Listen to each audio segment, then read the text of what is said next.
All right, let's continue this conversation. Joining me now on Trump's first month in office and these upcoming key Ukraine negotiations are Democratic strategist Theron Bond and Republican strategist Bobby Eberle. Thank you both for joining me today on this Sunday.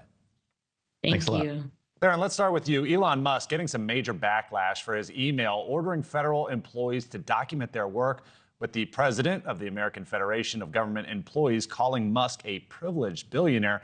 And then we're seeing some infighting in D.C. New FBI Director Kash Patel told his employees, just ignore it. And now the Department of Defense is doing the same. So is Musk going too far with emails like this, or is he just following President Trump's orders to go and be more aggressive? The day that Elon Musk gave a single dollar to President Trump's campaign is the day that he went too far. We know that Elon Musk has bought this election the same way he buys himself into respective cities that he has destroyed all across this country with poor business and unethical practices. And now he's doing it for the entire United States of America. And so I think it's going to be interesting to see where President Trump's hand falls in this, because he has two people that are very close to him now, that being Elon Musk and that being now Kash Patel. So who is he going to side with? Is he going to side with the person that helped buy his election, or is he going to side with the person who has created an enemies list and said he would help him find retribution for the political persecution that he says that he endured? So it'll be interesting to see who gets the upper hand in this matter. And I'm willing to bet that it's unfortunately going to continue to be Elon Musk, as we have seen in so many instances thus far. And we haven't even hit the 100-day mark yet. Hey, Bobby, do you agree with that assessment? And also, what are your thoughts about the fact that the FBI and the Department of Defense are some of the first administrations that are actually stepping up, undercutting what Musk is trying to do? Well, no, I don't agree with that. I didn't understand some of it, or most of it, actually. I mean, Elon Musk hasn't destroyed any city in America. He is always willing to help.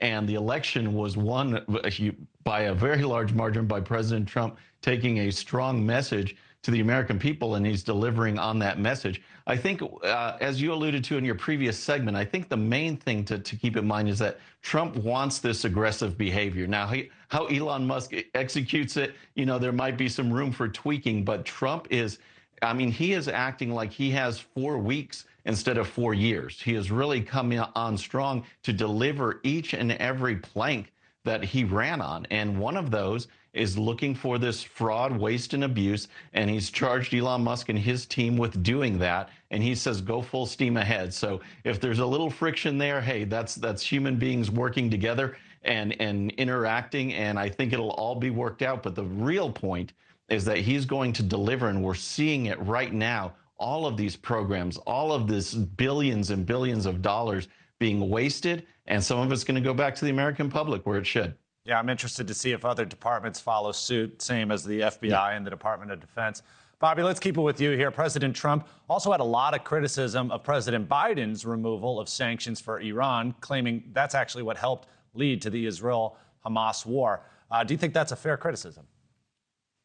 Well, I think the whole way the Biden administration handled Iran was very, very shaky. I mean, the nuclear deal, I mean, there's a payoff that as soon as we paid these billions of dollars to Iran, all of a sudden they're funding more terrorist activities. I think President Trump is going to do a fabulous job in keeping that area tight, keeping Iran at bay, because when you keep Iran at bay, when you go after the head, all the arms and legs will follow. And that's what Hezbollah and Hamas and all of these other organizations, they rely on funding from Iran, and it is just unconscionable that in the Biden administration we had billions of dollars go to Iran that immediately went out on these terrorists, some of which attacked our own troops.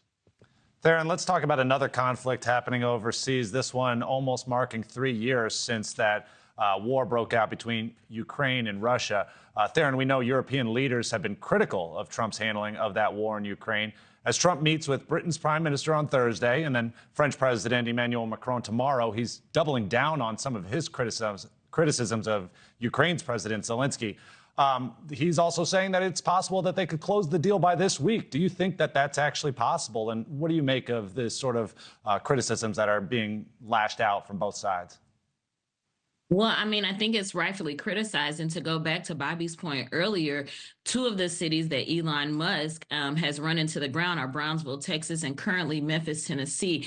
And also, I wouldn't call losing the election by less than 3 million votes in a mandate in President Trump's favor, as we finally got those numbers. But when we talk about some of the conversations that President Trump has had with some of our foreign leaders, he continues to really tick people off to the point that now some of these people who may have been friendly to us will now at some point become adversarial to us. And when we talk about the Russia-Ukraine war, it's very interesting that he was very much talking negatively at one point about Putin, but now he's just riding the edge of his coattails and has even gone so far as to blame Zelensky for the war in Ukraine. Now, how is it that at one point this country went to giving billions of dollars in foreign aid to a country, and now all of a sudden they're to blame for a war? I think President Donald Trump has to be very careful about where he's pointing his fingers, because that means if he's pointing one, there are 5 others pointing back at us. And I don't know that we have infrastructure in place to protect this country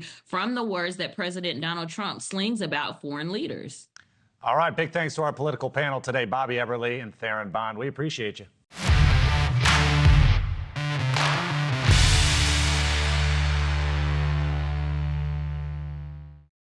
All right, friends, thanks again for tuning in. I really appreciate it. And before you go, please hit that subscribe button above. Once you do, tell your friends, share it, spread the word about the 13-minute news hour so we can keep growing.